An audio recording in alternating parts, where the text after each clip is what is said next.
How to change default app settings on Android. It's a very simple and easy process, so just follow along. Firstly, open settings on your device. After that, scroll down and find the option Apps. Click on Apps and at the top you should see the option Choose Default Apps. Here all the apps that you have chosen as default will appear. If you want to change or modify, simply click on any of these. Now you will get various options inside. Select the one that you want to reset as default app.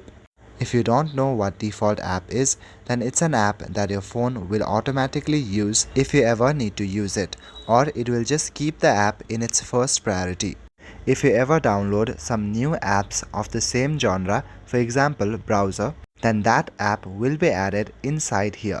And you can simply navigate to this section to change the default browser app.